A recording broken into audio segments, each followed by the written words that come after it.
Now for the humanitarian angle. Coming up, we'll be joined by Ugochi Daniels from the UN's International Organisation for Migration, a former chief of staff at the UN Agency for Palestinian Refugees and a UN resident coordinator in Iran. She's now based in Geneva, from where she joins us now. Good morning. Thank you so much for joining us here on the programme. So we're hearing figures like 3.2 million Iranians are on the move to find safety. Can you confirm this, and what exactly is the situation looking like from your lens? Good morning, Maeve. Thank you for having me. What we understand from the situation in Iran is that, yes, there has been a significant movement out of Tehran to northern parts of Iran.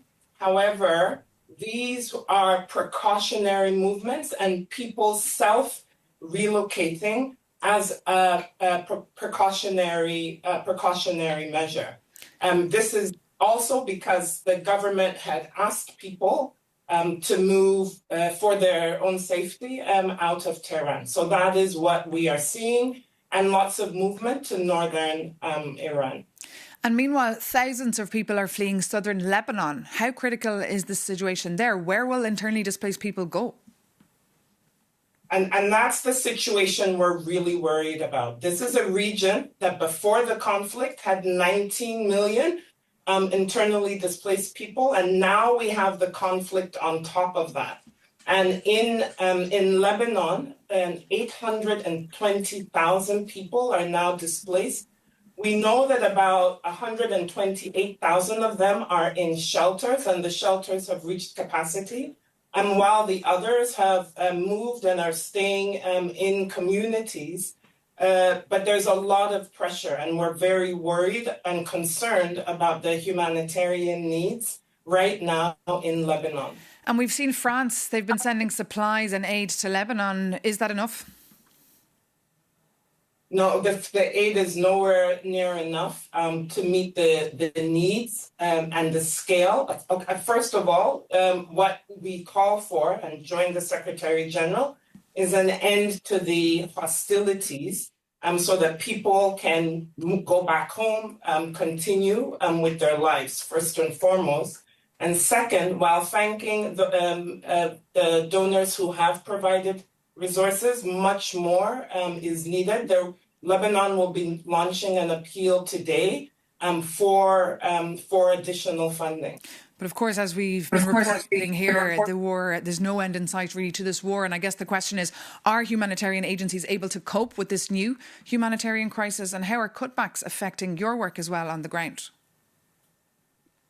We are, have significant capacity in the region. As I mentioned, it's a region that has been dealing with displacement.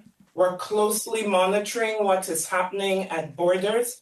But yes, you are right. This is an additional strain on us as IOM, but also on the international system because of the funding cuts that we went through last year, the significant needs that exist as compared to the resources that we're getting from our donors. So we continue to appeal for more resources to our donors, to the private sector, to diaspora, because the needs are significant.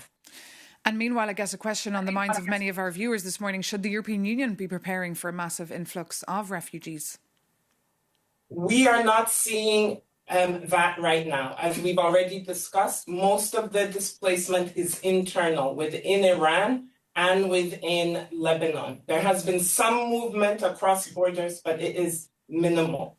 So right now, there is no indication that there is any movement towards Europe.